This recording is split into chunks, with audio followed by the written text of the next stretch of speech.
with me.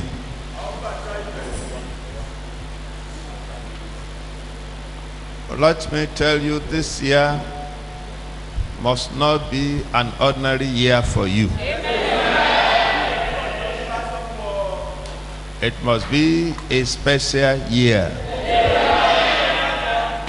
It must be a special year for your children. So you are going to pray and talk to God and say, Father, please let this year be a special year for me. Let it be a special year for my children. Let it be a special year for my family. I want you to pray, please.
In Jesus' mighty name we are praying.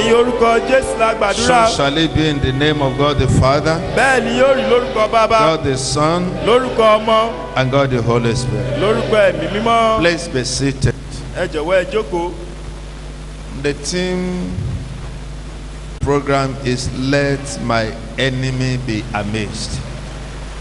Kókó àkùrí wa lóòrọ̀ yìí ni pé jẹ́ kí àwọn ọ̀tá mi kí iná rẹ̀ jó wọn run. Let my enemies be amazed. Jẹ́ kí ẹnu ya àwọn ọ̀tá mi. Can I hear somebody saying that?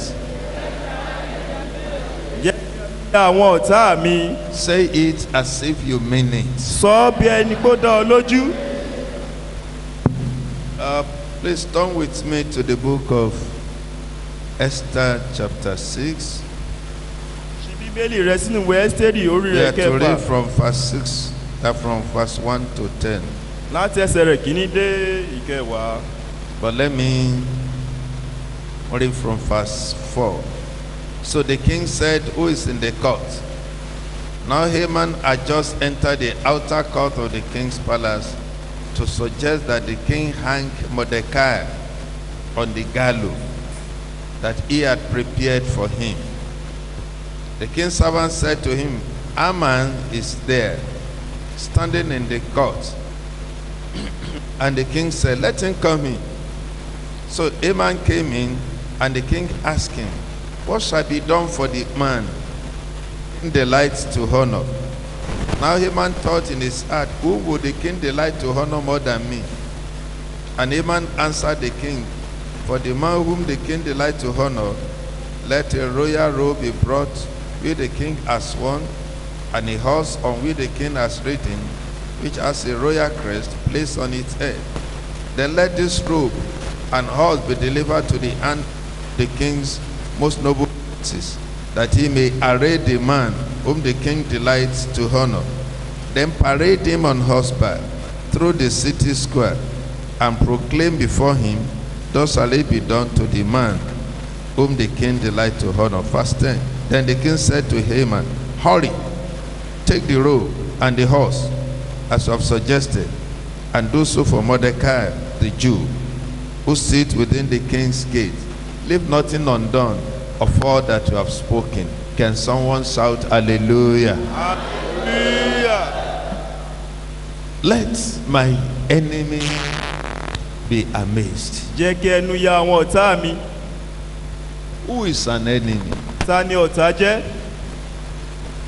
An enemy Ọ̀tá jẹ́ or a foe ó jẹ́ àwọn nǹkan tí wọ́n kóra jọ. is an individual or a group Ó lè jẹ́ ẹnìkan tàbí àpapọ̀jọ yàn that is seen as forcefully adverse or threatening.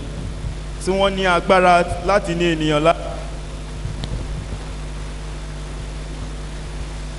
An individual or a group Ènìyàn kan tàbí àkójọpọ̀ àwọn that nǹkan is seen as forcefully adverse or threatening.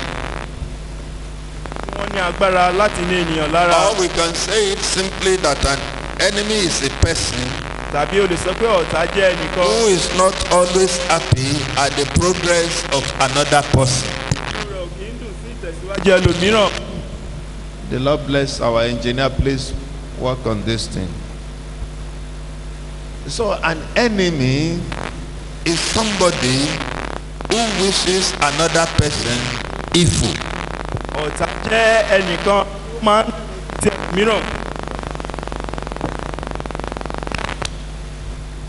He doesn't want another person to achieve anything good in life. Kò fẹ́ kí ẹnì kankan kó gbé ohun rere ṣe láyé. And if somebody achieves something good in life, Tí ènìyàn bá sì gbé ohun rere kan ṣe láyé, he doesn't see it as anything good. kò tilẹ̀ rí bí ohun tó dára. There's nothing that anybody does that is always happy, Kò sí ohun tí ẹnikẹ́ni ṣe tí inú rẹ̀ máa ń dùn sí or see it as an achievement. tàbí kó rí bí àṣeyọrí. Yoruba has a proverb say ọ̀tá ẹni kì í pa odò ọ̀yà. Yorùbá máa ń pòwe pé ọ̀tá ẹni kò lè gbódò ọ̀yà. Even if somebody probably who's an hunter and kill a very big grass cutter, Tí ènìyàn tó jẹ́ ọdẹ tó bá pa odò ọ̀yà ńlá, if the enemy want to describe it, he say the grass cutter is just small like this. tí ó bá fẹ́ ṣe àpèjúwe rẹ̀ yóò wí pé ó kéré.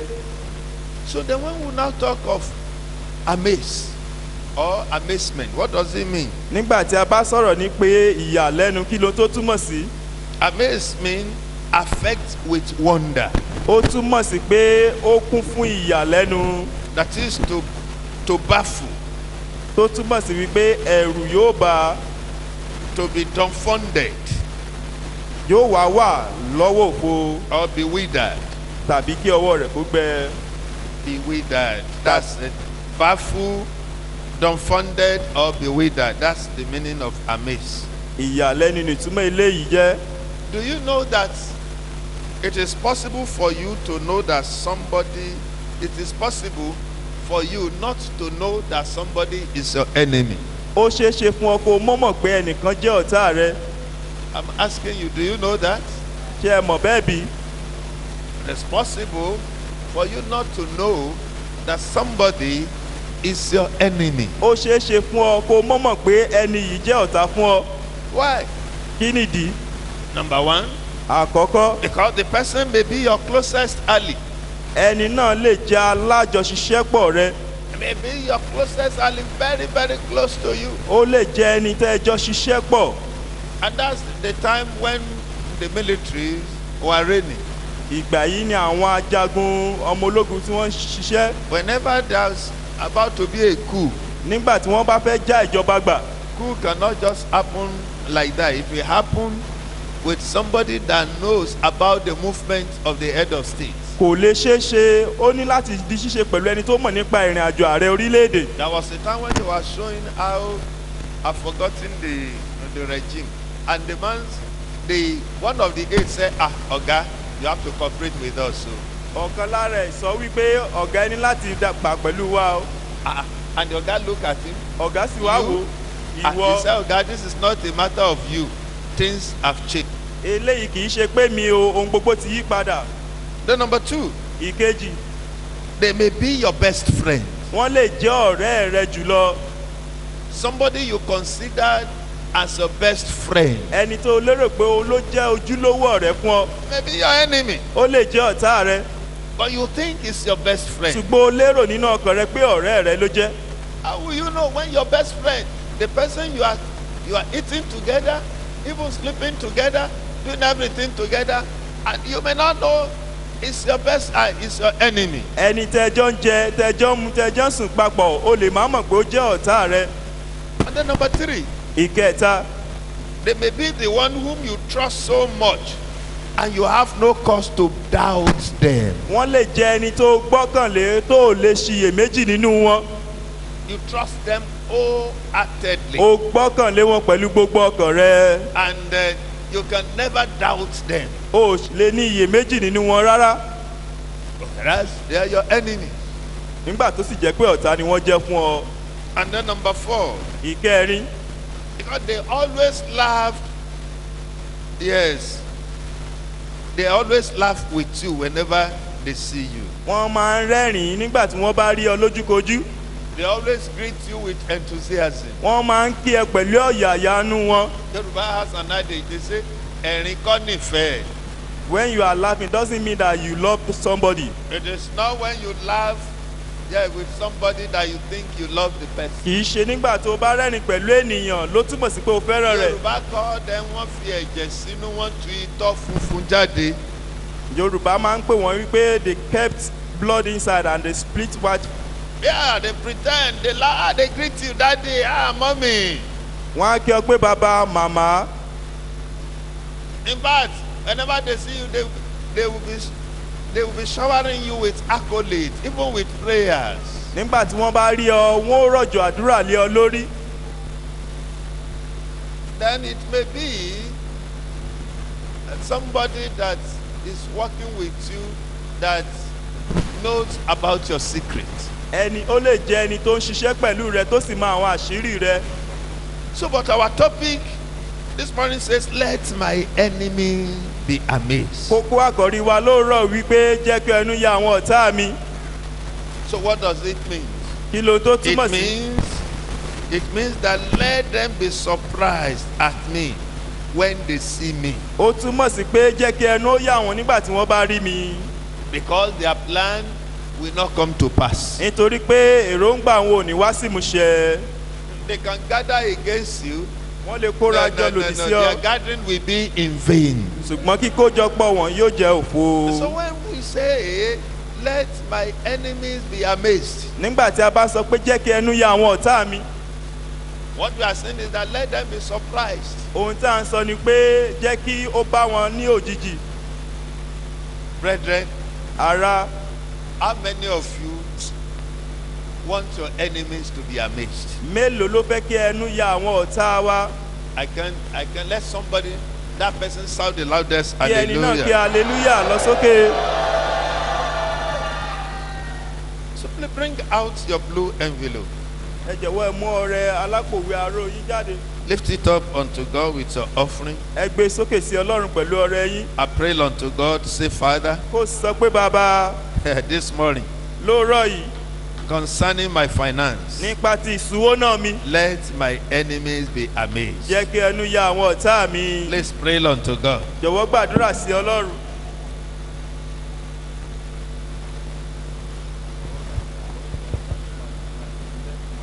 Please pray unto God concerning my finance. jọ̀wọ́ gbàdúrà sí ọlọ́run nípa Let ìṣúwó my náà mi. enemies be amazed. jẹ́ kí ẹnu ya àwọn ọ̀tá mi. In Jesus' mighty name we have prayed. Amen. Father, we lift this offering up unto you. bàbá gbé ọrẹ yìí sókè sí We yín. ask that you receive it. a sì béèrè pé kẹ́ ẹ gbà Receive us. kẹ́ ẹ gbà wá. Let our enemies be amazed jẹ́ kí ẹnu ya àwọn ọ̀tá wa financially. nípa ti ìṣúwó náà In Jesus' name. lórúkọ Jésù. Amen. He wishes that the pit they dug for you, they are the one who will fall there. Amen. kòtò tí wọ́n gbẹ́ fọ́ àwọn ni yóò jábọ́ sínú rẹ̀. I can't hear amen now. n ò lè gbọ́ àmì yín o. If they have dug any pit for you, tí wọ́n bá ti gbẹ́ kòtò kan fún ọ planning that you are the one who is going to fall inside, tí wọ́n ti ń ṣètò pé wọ́n ló ṣubú sínú rẹ̀. when they now fall inside the pit, nígbà tí wọ́n bá bọ́ sínú rẹ̀ fúnra wọn Are they not going to be surprised? ṣé kò ní yà wọ́n lẹ́nu bí? Are they not going to be amazed? ṣé kò ní jẹ́ ìyàlẹ́nu fún wọn bí? Please stand on your feet and pray this prayer. ẹ jọ̀wọ́ ẹ dìde dúró kẹ́sì gbàdúrà yìí. You are going to say, Father, sọ pé bàbá, every pit that my enemies have dug for me, gbogbo kòtò tọ́tà mi ti gbẹ́ fún mi, let them fall inside jẹ́ kí it. wọ́n ṣubú sínú rẹ̀. Please go ahead and pray. wọ́n gbàdúrà lórúkọ Jésù. I want you to pray, mo please. fẹ́ kó gbàdúrà jọ̀wọ́.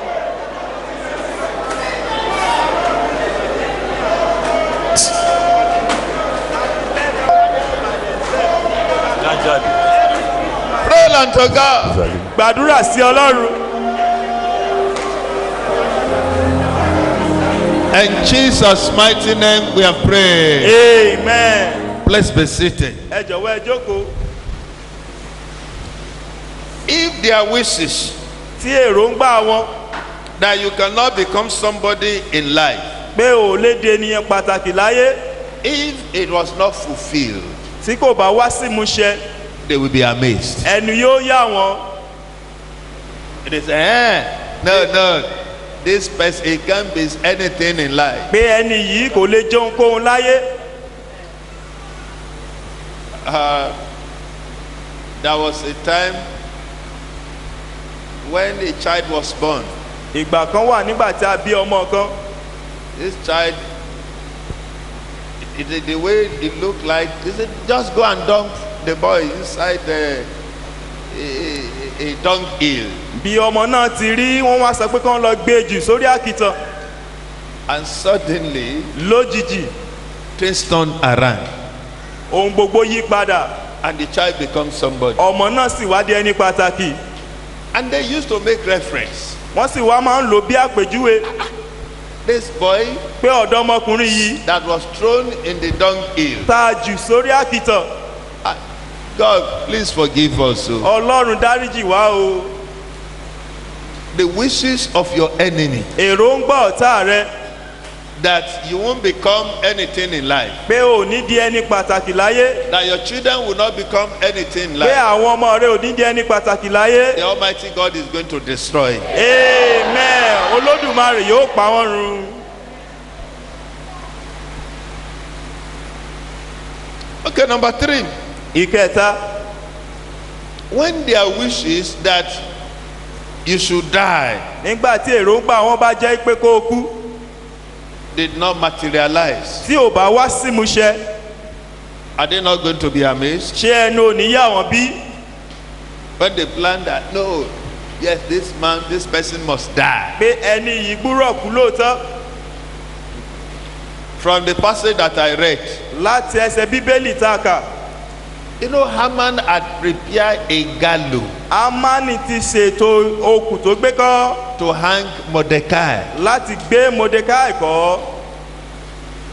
And suddenly something happened lójijì ohun kan ṣẹlẹ̀ that did not make the king to sleep. tí kò jẹ́ kó bá lè sùn. And the king and the king's servant asked king, why is it that you cannot sleep? He said, go and bring me the book of Chronicles, the book of remembrance. ìránṣẹ́ ọba wa béèrè pé ọba kí ló dé tẹ́ ò lè sùn. ọba wa pé lọ múwèé ìrántí And wá. he read about what Mordecai did to save a king Once from some coup plotters. wọ́n sì wá kà nípa ohun tí Mọ́dékáì ṣe lọ́wọ́ àwọn tó fẹ́ jájọba gbà.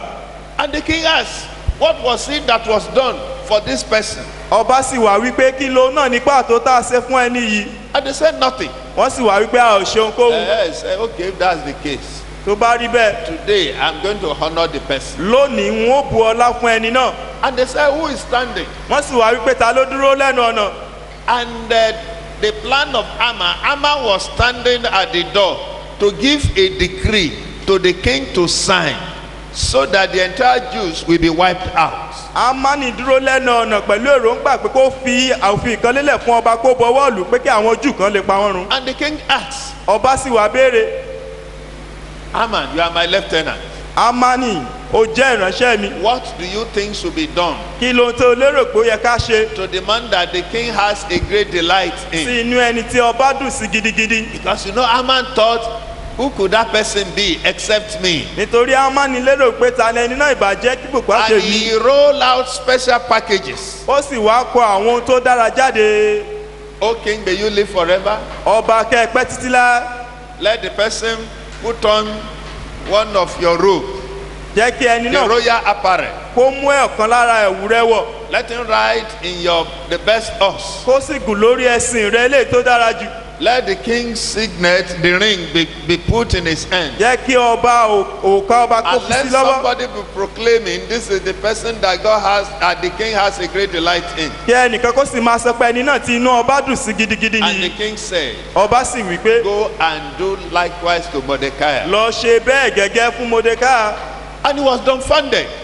ẹnu sì wá yà á. Hey, the person that I want him to die. pé ẹni náà tó fẹ́ kí n kú In fact, at the end, lópin the rẹ̀ gallows that he prepared for Mordecai was the one they used to hang him. ìgbékọ́ tó ti ṣètò fún Stand on your Mordecai feet. òun la gbékọ́ lé lórí dìde lórí ẹsẹ̀ rẹ̀. We are going to pray. ó gbàdúrà Whoever wishes that I should die. ẹni náà tó fẹ́ kí n kú. Play, I want you to join with this prayer. ó fẹ́ kó fi àdúrà náà ṣeré. Whoever wishes that I should die, ẹni náà tó fẹ́ kí n kú. let him or her take my place. jẹ́ kí òun tàbí Please pray. I want you to pray. gbàdúrà. Whoever wishes that I should die, ẹnikẹ́ni tó bá fẹ́ kí n kú.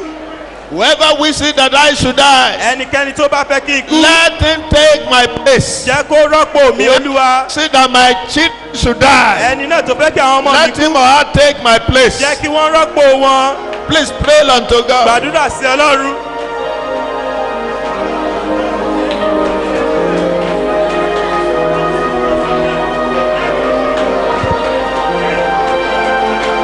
In Jesus' mighty name we are praying. amen. Oh, please sit down. I have so many things here, but our time is gone.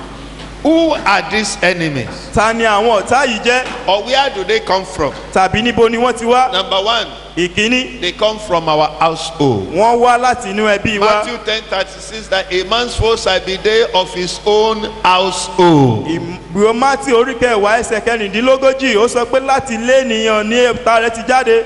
From your family. So the son of Lagbaja can also become somebody in life, which I see. pé ọmọ bàbá báyìí báyìí báyìí ó fẹ́ dẹni pàtàkì a ó rí i. Then number two, it could come from friends. ó lè wá láti ọ̀dọ̀ ọ̀rẹ́ rẹ. Not everyone you call your friends are your friends. kì í ṣe gbogbo àwọn tó pè lọ́rẹ̀ẹ́ ló jẹ́ ọ̀rẹ́ fún The ọ. moment you leave, they will say, ṣé bá a jọ bẹ̀rẹ̀ ní báwo ni tèmi ti wá jẹ́. tó o bá ti kúrò níbẹ̀ they will say we start together how come I. Number three, it could come from colleagues at work. ó lè wá láti àwọn alájọṣiṣẹ́pọ̀ rẹ níbi iṣẹ́. Colleagues at work, ṣe bí iṣẹ́ kan náà la jọ ń we ṣe. are doing the same work. Ṣe bí business kan náà la jọ ń we are ṣe. doing the same business. It could also come from even the so-called believers. ó lè wá láti àwọn tí ó pè ní That one is the most dangerous. Believers. àwọn onígbàgbọ́. They are the most dangerous. òun ló burú jùlọ. Because you may be praying together nítorí pé ẹ lè jọ máa gbàdúrà papọ̀. and you won't know. o ò sì ní mọ̀. And then number five, it could come from principalities and powers. ó lè wá láti ipá tàbí agbára. From witches and wizards. láti ọ̀dọ̀ àwọn oṣó tàbí àjẹ́. Wherever they come from, ibikíbi tó wù kí wọ́n ti wá. the Lord will give you an edge over them. amen. ọlọ́run yóò mú ọ borí gbogbo wọn. I said the Lord will give you an edge over them. ọlọ́run yóò mú ọ borí gbogbo wọn. Then what creates enmity? kí lohun tó ń fa ọ̀tá. Number one, your progress in life can create enmity. ìkíní ìtẹ̀síwájú rẹ láyé ó lè mú ọ̀tá wá. When they see you progressing, nígbà tí wọ́n bá rí ọ tó ń tẹ̀síwájú. your success in life àṣeyọrí rẹ láyé could create enmity. ó lè mú ọ̀tá wá. When they see you successful businessman, successful businesswoman, successful even pastor or whatever, nígbà tán bá rí ọ bí olókoòwò tàbí olùṣọ́àgùtàn pé ẹ̀ ń ṣàṣeyọrí. your achievement in life can cause intimidation and it can bring envy and jealous. ohun tó ń gbé ṣe ó lè mú owú kí wọ́n sì máa jowú rẹ. And then, funnily, the enmity can come for just no cause. láti inú ẹbí ọ̀tá lè dé láìtẹ̀ nídìí 1 kankan. Samuel 12:3. You may not do anything, they can just hate you. o lè má ṣe ohunkóhun wọ́n kàn lè kórìíra rẹ lásán. Now, what are the plans of the enemy? kí ni àwọn èròǹgbà ọ̀tá. Of course, you know their plan. ìkíní o mọ John èròǹgbà wọn. chapter 10 verse 10. ìwé Jòhánù orí To kẹwàá ẹsẹ̀ steal, kẹwàá to kill, láti pa and to destroy. àti láti parun. But none of those missions shall be accomplished in your life. Amen. Nínú eléyìí kò ṣẹlẹ̀ tí yóò wá sí So ìmúṣẹ. now what will make them to be amazed? Kí ni yóò jẹ́ kí ìyàlẹ́nu kó dé bá wọn? Number one Ìkíní, is God fighting on your ó behalf. ní pé tí Ọlọ́run bá ń jà nítorí rẹ. Psalm 68 verse 1 says, let God arise and his enemies be Bí scattered. orin Dáfídì orí kejìdínláàádọ́rin pé jẹ́ kí Ọlọ́run dì kí ọ̀tá rẹ̀ sì those túká. who are your enemies are automatically enemies of God. Àwọn tó jẹ́ ọ̀tá rẹ wọ́n jẹ́ ọ̀tá fún Ọlọ́run bákan náà. And God is going to rise on your behalf. Amen. Ọlọ́run ó sì dìde nítorí tìrẹ. Then your faithfulness in serving God. Òtítọ́ rẹ nínú sísin Ọlọ́run. Look at the case of the three Hebrew. Look at the case of Daniel. Ẹ wo àpèjúwe Dáníẹ́lì àti àwọn Hébérù mẹ́ta Because they ni. were serving God faithfully. Nítorí pé wọ́n ń sin Ọlọ́run Daniel lótìtọ́. was put in the lion's den. Àjù Dáníẹ́lì And sínú they ihò kìnìún. thought that lion will consume Tí him. wọ́n lérò pé kìnìún yóò pa á But ya. at the end, Lópin there was no harm. Kò sí ohun kan The tó three dé bá. Hebrews were thrown into the fiery furnace, thinking that they would be burned to ashes. Àwọn Hébérù mẹ́ta tá a jù sínú náà lérò But pé nothing wọ́n jóná. happened to them. Kò sóhun tó ṣẹlẹ̀ sí Then wọn. number three, Ìkẹta, regular payment of your tithes to avoid devourer. nígbà tí o bá ń san ìdámẹ́wàá rẹ. When you pay your tithes regularly, Nígbà tí o bá ń san ìdámẹ́wàá rẹ déédéé. devourer will not come into your finances. Ajẹnirò ní wá sínú ìṣúwónà rẹ. The plan of the enemy concerning your finances will not come to pass. Èròǹgbà ọ̀tá kò ní wá sí ìmúṣẹ lórí rẹ. And then number four Ìkẹrin, is that you have to take good care of your health. o ní láti tọ́jú ara ìlera rẹ. Take care of your health. Kó o tọ́jú ìlera rẹ. Because so that when your enemy, when they see, you are the one like this. Yeah. Then number five, Ìkarùn-ún, not entering into an unholy association. kó o má bá àwọn tí kò ní ìwà mímọ́ ṣe pọ̀. If you don't enter into an unholy association with anybody, Tí o bá bá àwọn tí kò ní ìwà mímọ́ ṣe pọ̀, they cannot get you. wọn ò lè rí ọ mú. And then lastly, before we go and pray, Eléyìí is tó prayer gbẹ̀yìn. and fasting. Kí ènìyàn máa gbààwẹ̀ kó sì máa gbàdúrà. Not a physical weapon. Kì í ṣe ohun ìjà tá a lè Thank God we fojú are rí. starting our 50 days fasting, the first leg today. Thank God we are starting our 50 days fasting, Àdúpẹ́ à ń bẹ̀wẹ̀ àwẹ̀ àádọ́ta wa, and we are going to pray. a ó sì gbàdúrà. Brethren, if you are here and you are here to surrender your life to Jesus, Tó o bá wà níyìn tó o ti jọ̀wọ́ ayé rẹ fún Jésù, the enemy, they will run you down. ọ̀tá lè fà ọ́ sílẹ̀ o. They will run you down. Ọ̀tá wọn lè fà ọ́ sẹ́yìn.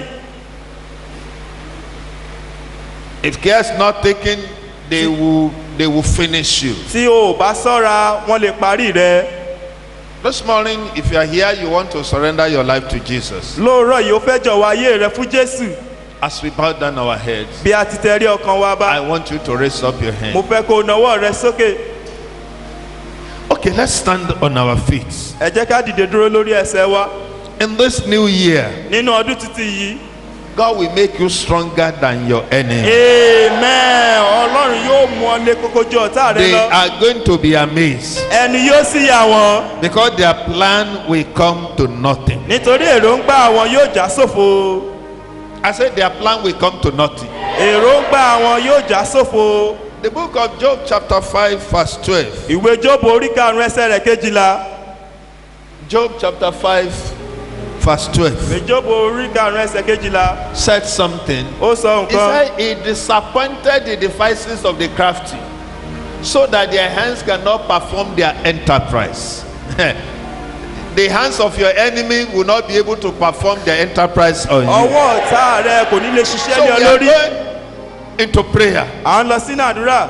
The number one prayer Àdúrà àkọ́kọ́, is still thanksgiving. ó ní ìdúpẹ́. We are going to pray and say, Father, Ó dùpọ̀ ó sì ń pé bàbá. thank you for moving me on in this new year little by little. Mo dúpẹ́ pé ó mú mi tẹ̀síwájú nínú ọdún tuntun yìí. Yes, Ṣé just tẹ̀lé? thank God, say, Father, Dúpẹ́ sọ pé bàbá. thank you for moving me on little by Ẹ little. ṣé pé ẹ mú mi tẹ̀síwájú ní ṣíṣẹ́ tẹ̀lé. This new Nínú year, ọdún tuntun yìí, please appreciate him. jọ̀wọ́ mọ rírì rẹ.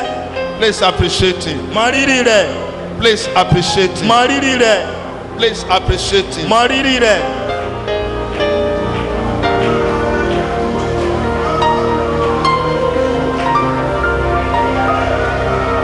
In Jesus' mighty name, we have prayed. Ní orúkọ Jésù la Then gbàdúrà. number 2, you are going to pray and say, Father, Sọ pé bàbá, please forgive me of all my shortcomings dárí gbogbo àṣedédé mi jì mí. that will prevent my prayer from being answered Tí this kò ní morning. jẹ́ kí n rí dáhùn àdúrà mi gbà lóòrọ̀ yìí. Please go ahead and pray. Gbàdúrà.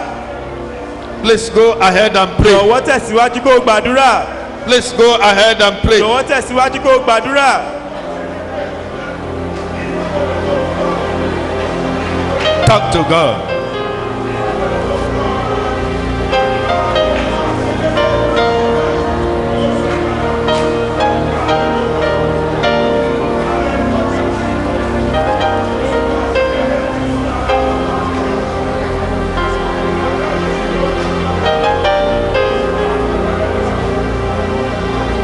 In Jesus' mighty name we are praying. Amen. The book of Isaiah chapter 59 Ìwé wòlíì Àìsáyà orí kọkàndínlọ́gọ́ta verse 19. ẹsẹ̀ kọkàndínlógún. It reads thus. Ó kà báyìí. So shall they fear the name of the Lord from the west, and his glory from the rising of the sun. When the enemy comes in like a flood, the Spirit of the Lord will lift up a standard against him. Wọ́n ó sì bẹ̀rù orúkọ Olúwa láti ìwọ̀ oòrùn wá. So when they plan, when they come like a flood, Nígbà tí wọ́n bá dìde gẹ́gẹ́ bí kúkún when omi. there is a gang up, Nígbà tí wọ́n bá kójọ pọ̀. he said the Spirit of God will raise standard against Bí them. ẹ̀mí Olúwa yóò So gbé the ọ̀pá next kùdì. prayer point, you are going to pray. Àdúrà tó You kàn. say, Father, Sọ pé bàbá, please don't let the plan of the enemy be fulfilled in my life. má jẹ́ kí èròǹgbà ọ̀tá kó ṣẹ nínú ayé mi. Please go ahead and talk to Jọ̀wọ́ God. gbàdúrà kó bá Ọlọ́run Please sọ̀rọ̀. don't let the plan Má jẹ́ kí èròǹgbà of ọ̀tá the enemy ọ̀tá mi be fulfilled in my kó life. wá sí ìmúṣẹ nínú ayé mi. Please pray unto God. Jọ̀wọ́ gbàdúrà sí Ọlọ́run.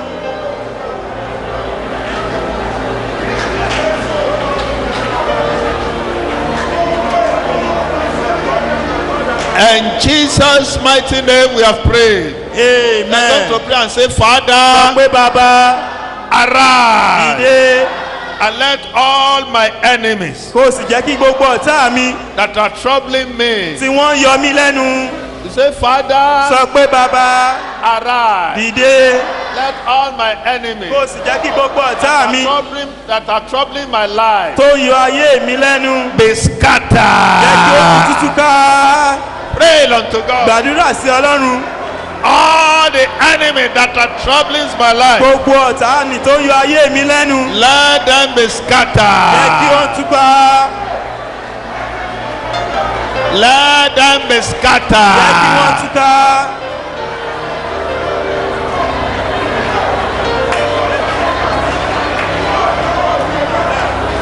In Jesus' mighty name we are praying. Amen. Please, if you love your children, I don't want you to just pray this next prayer just like that. Tí o bá fẹ́ràn àwọn ọmọ rẹ, mo fẹ́ kẹ́ gbàdúrà yìí dáradára. I say, Father, Sọ pé bàbá, please deal with all the enemies bá gbogbo àwọn ọ̀tá that are attacking the progress of my children. tó ń dí ìtẹ̀síwájú àwọn ọmọ mi lọ́wọ́. Please go ahead and pray. Jọ̀wọ́ gbàdúrà yìí. All the enemies Gbogbo àwọn ọ̀tá that are attacking the progress of my children. tó ń dojúkọ ìtẹ̀síwájú àwọn Father, ọmọ mi. please deal with them. Bàbá ẹ bá wọn wí. Deal with them. Bàbá ẹ bá wọn wí.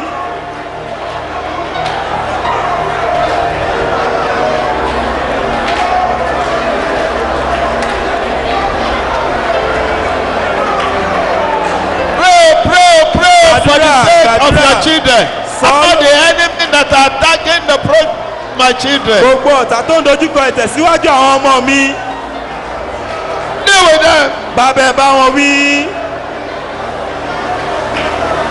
In Jesus' mighty name we are praying. Amen. We're going to pray for our nation, Nigeria. You say, Father, Sọ pé bàbá, let all the enemies of Nigeria be amazed kí ẹnu ya gbogbo ọ̀tá orílẹ̀-èdè Nàìjíríà. and let them be put to shame. Jẹ́ kí ojú sì tì wọ́n. Please pray. Jọ̀wọ́ gbàdúrà.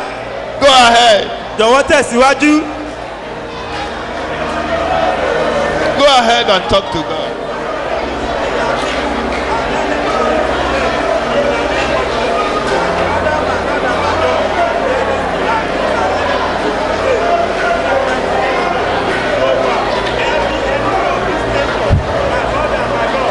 And Jesus, Amen. you are going to pray this last prayer. Then I want to also pray as God has led me to do. Mo fẹ́ kí o gbàdúrà. But bring out your superabundance confidence seed envelope Ó mú irúgbìn ọ̀pọ̀ yanturu rẹ jáde. and put a special seed there. Ó sì fi irúgbìn sínú rẹ̀. And then you are going to pray this prayer. Ó sì gbàdúrà yìí. And you will add your own prayer point with Ó it. sì wá fi àwọn ẹ̀bẹ̀ àdúrà tirẹ̀ sí i. So it says, Father, Bàbá, in this new year, nínú ọdún tuntun yìí, I declare mo pàṣẹ that everything about me ohun gbogbo tó ní ṣe pẹ̀lú mi and things that surround me àti ohun tó yí mi ká shall cause amazement to my enemy. yóò jẹ́ kí ìyàlẹ́nu dé bọ̀ ọ̀tá mi. Please, I want you to declare. Mo fẹ́ kó o máa I want pàṣẹ. you to decree. Mo fẹ́ kó o máa pàṣẹ. In this new year, Nínú ọdún tuntun yìí, I declare mo pàṣẹ that everything about me ohun gbogbo tó ní ṣe pẹ̀lú mi and things that surrounds àti me ohun gbogbo tó yí mi ká shall cause amazement to my yóò jẹ́ enemies. kí ìyàlẹ́nu dé bọ̀ ọ̀tá mi. Please declare it. Jọ̀wọ́ máa sọ kò sì máa pàṣẹ. Decree it. Máa pàṣẹ rẹ.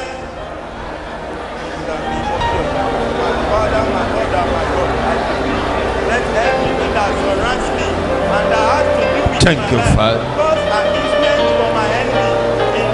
In Jesus' mighty name we have prayed. Amen. Very quickly, please, let's drop that offering and then 2-3 minutes I do what God asked me to do. Please, choir. I will sing hallelujah. I will sing hallelujah. What you have done. I will sing hallelujah. Oh, sing hallelujah unto the Lord. Oh, we will sing. I will sing hallelujah. Oh, what you have done. I will sing hallelujah. I will sing hallelujah. I will sing hallelujah. Unto the Lord. Hey, Makori hallelujah, see.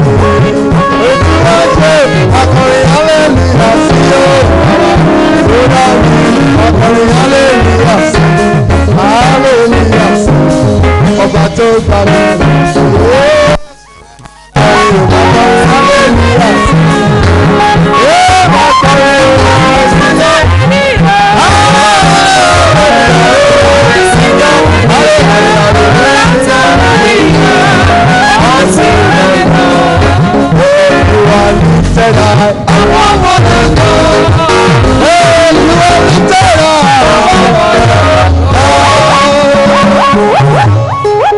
Please be seated.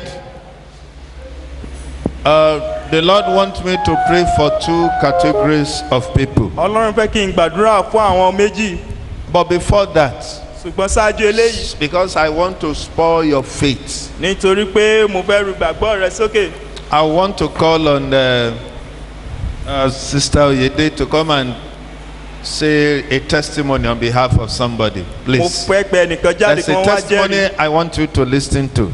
Ẹ̀rí kan wà tí mo fẹ́ kẹ́ ẹ tẹ́tí gbọ́. And then because the prayer that God wants me to pray for you, please, just 1 minute. Yeah. Praise the Lord. Hallelujah. Last week, somebody came to me and was sharing her testimony that in the month of December, she was tormented with the spirit of death. I don't know if the person is in the house this morning. And she said at a point, she knew she was going to die. And when she got to the hospital, the doctors told her sister that they should be watching over her because the level of her blood pressure was too low, that it was a miracle that she survived it. And she was coming to church on that Thursday for Mine is Possible hour. And she said she was telling herself that she desired that Daddy will lay hands on her, that God will just speak to Daddy, and Daddy will mention her case, that she needs a laying of hands. And she said to her surprise, when she got to church that day, Daddy made that declaration that there is somebody here, you are tormented with the spirit of death. And she said from where she was sitting, that she ran out, and she said that message was for her, and Daddy laid hands on her, and since then she had been perfectly okay. Praise the Lord. Ẹ̀yin Olúwa. The Lord wants me to pray for two categories of people. Ọlọ́run fẹ́ kí n gbàdúrà fún àwọn ènìyàn méjì. And these categories of people, if you yourself, you know your enemies, you know them, Ó mọ̀ wọ́n, you will be in this place. wọ́n wà lápá àlàáfíà. Those of you who don't know your enemies, but you know they are troubling you, Àwọn tí wọn ò mọ ọ̀tá wọn wọ́n mọ̀ pé wọ́n yọ wọ́n lẹ́nu. you will be at my right hand Wọ́n here. wà lọ́wọ́ ọ̀tún. Because the Lord said after this prayer, Nítorí pé Ọlọ́run sọ pé lẹ́yìn àdúrà yìí, those enemies will be amazed àwọn ọ̀tá yìí ẹni yóò yà wọ́n. that they are coming to beg you. Pé wọ́n ó wà láti wá bẹ̀ ọ́. Please quickly, the one that you don't know, the one that, Àwọn tó mọ please ọ̀tá wọn. don't let's mix it. Ẹ má jẹ́ ká jọ gbogbo ẹ̀ pọ̀. Who are those one here that you don't know? Those of you who know them. Please let all the ministers of God please come out here. Gbogbo àwọn ìránṣẹ́ Ọlọ́run jáde. Those one you know, because God is about to do something extraordinary. Ọlọ́run fẹ́ ṣe ohun kan tó yàtọ̀. And I don't want you to joke with it too. Let all the ministers of God, please, our time is gone, but we just have to. Please, let's spread here.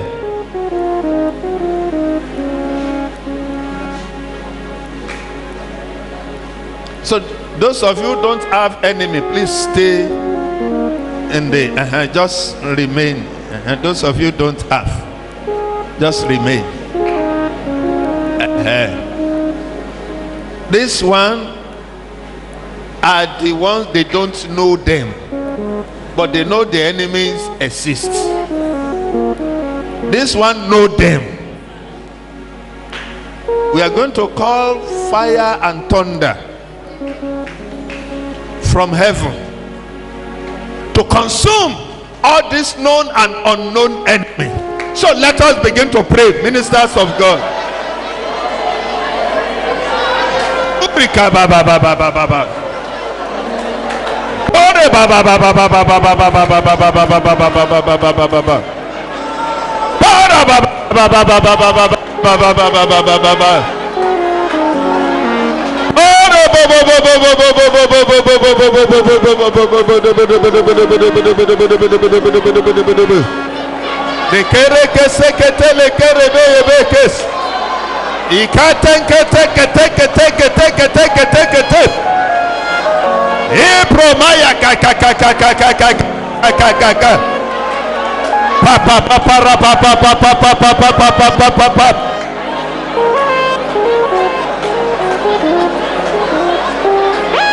In Jesus' mighty name we have prayed.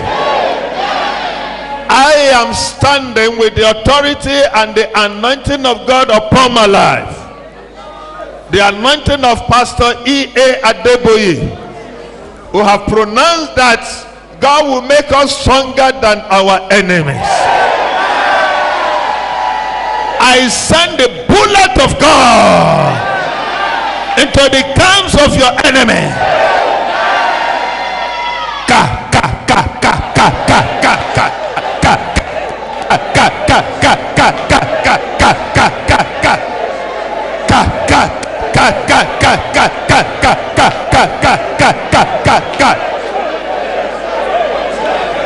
All the enemies that you have known, the Almighty God will deal with them. All the enemies you don't know them, but they are troubling you, the Almighty God will deal with them. Enough is enough. Enough is enough. They will not be able to perform the enterprise. The Spirit of God will scatter them. Thank you, Father. In Jesus' mighty name we have prayed. Father, we lift this offering up. We ask that you receive it. We pray that you will receive us too. And let it be used, O Lord, for the furtherance of your work. In Jesus' name. Amen. Please go back to your seat. The Lord bless you. Ọlọ́run yóò bùkún yín. Please let's listen to the following announcement. Ẹ jọ̀wọ́ ẹ jẹ́ ká tọ́tí sí ìfitónilé.